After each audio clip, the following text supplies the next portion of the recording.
বিসমিল্লাহির রহমানির রহিম। আসসালামু আলাইকুম প্রিয় ভিউয়ার্স, আশা করি আল্লাহর রহমতে যে যেখানে আছেন ভালো আছেন, সুস্থ আছেন।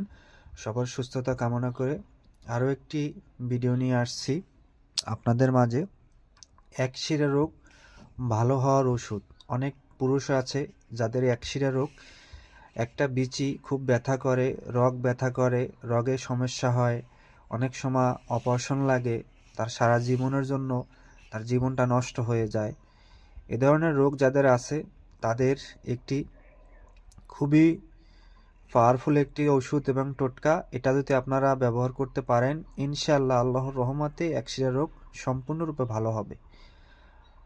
এই একশিরা রোগের ওষুধ যাদের একশিরা একটা রগ ব্যথা করে, বিচি ব্যথা করে, যেই পুরুষের, এটা শুধু পুরুষের জন্য, যাদের ব্যথা করে, যাদের অপারেশন করতে চান অথচ টাকা পয়সা নাই, যাদের এই সমস্যা আছে, এই সমস্যা থেকে কিভাবে আপনি সমাধান পাবেন তার কিছু কথা বলবো। অবশ্যই ভিডিওটা শুরু থেকে শেষ পর্যন্ত দেখবেন, আর মনে যদি চায় লাইক কমেন্ট সাবস্ক্রাইব অবশ্যই করবেন।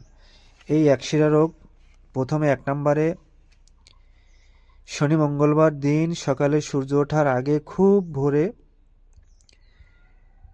পুরানো শিমুল গাছের পূর্ব দিকে যেই শিকড়, এক শ্বাস বন্ধ করে উঠিয়ে ধারালো ছুরি দিয়ে সামান্য 4 ভাগ করে এক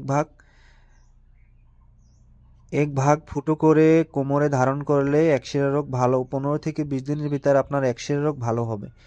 2 কচি কদম পাতা গরম করে একশিরা রোগের জড়িয়ে রাখলে, মানে বিচিটা জড়িয়ে রাখলে কিছুদিন 2 থেকে 3 দিনের ভিতরে একশিরা রোগ সম্পূর্ণ সুস্থ ভালো হয়ে যাবে।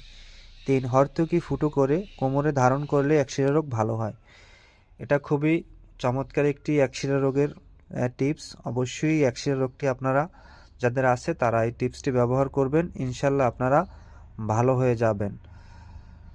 আর হাতে পায়ের নখে আঙ্গুলে ঘা হওয়ার ওষুধ, এটাও আপনারা অবশ্যই ব্যবহার করবেন, ইনশাল্লাহ আপনারা সুস্থ হয়ে যাবেন। এই টিপস ব্যবহার করলে অবশ্যই সুস্থ হয়ে যাবেন। ভালো থাকবেন, সুস্থ থাকবেন।